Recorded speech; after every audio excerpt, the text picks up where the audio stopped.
Special എഡ്യൂക്കേറ്റർമാർക്ക് TET നിർബന്ധമാണോ എന്ന വിഷയത്തിൽ കേന്ദ്രത്തോട് മറുപടി സമർപ്പിക്കാൻ സുപ്രീം കോടതിയുടെ നിർദ്ദേശം.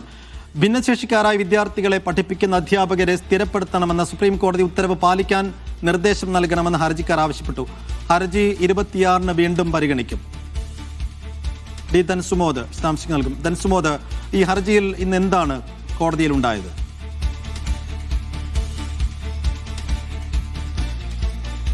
ഭിന്നശേഷിക്കാരായ കുട്ടികളെ പ്രത്യേക പരിശീലനം ലഭിച്ചവർ തന്നെയാണ് പഠിപ്പിക്കേണ്ടത്. ഈ നിലവിൽ പഠിപ്പിച്ചുകൊണ്ടിരിക്കുന്നവരെ രാജ്യത്ത് എല്ലായിടത്തും സ്ഥിരമാക്കണം എന്നുള്ള ഒരു നിർദ്ദേശമായിരുന്നു സുപ്രീം കോടതി പുറപ്പെടുവിച്ചിരുന്നത്. പക്ഷേ ഈ തരത്തിലുള്ള നിർദ്ദേശം രാജ്യമെമ്പാടും നടപ്പാക്കാൻ കഴിഞ്ഞിട്ടില്ല. മാത്രമല്ല, ഓരോ സംസ്ഥാനങ്ങളും വന്ന് അവർക്ക് എന്തുകൊണ്ടാണ് ഇത്തരത്തിലുള്ള നിർദ്ദേശങ്ങൾ നടപ്പാക്കാൻ കഴിയാതിരുന്നത് എന്നുള്ള ഒരു വിശദീകരണമാണ് കൊടുത്തിരുന്നത്.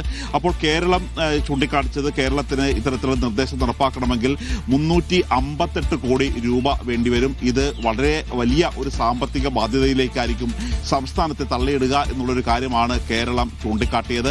അതേസമയം മറ്റ് സംസ്ഥാനങ്ങൾ, ചില സംസ്ഥാനങ്ങൾ എന്താണ് ഇത്തരത്തിലുള്ള നിർദ്ദേശം നടപ്പാക്കാത്തത് എന്നുള്ള ഒരു കാരണം പോലും പറഞ്ഞിട്ടില്ല. കേരളം നടപ്പാക്കില്ല എന്ന രീതിയിലാണ് തത്വത്തിൽ പറയുന്നത് എന്നുള്ളൊരു കാര്യമാണ് ഭിന്നശേഷിക്കാരുടെ ഈ സ്പെഷ്യൽ എഡ്യൂക്കേറ്റർമാർ അവരുടെ ഹർജിയിൽ ചൂണ്ടിക്കാണിച്ചിരിക്കുന്നത്.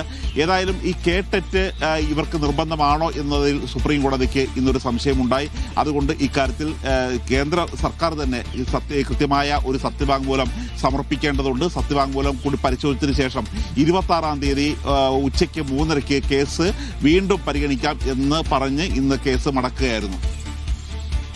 ഡി ധൻസുമോദാണ് ദില്ലിയിൽ നിന്ന് വിശദാംശങ്ങൾ നൽകിയത്.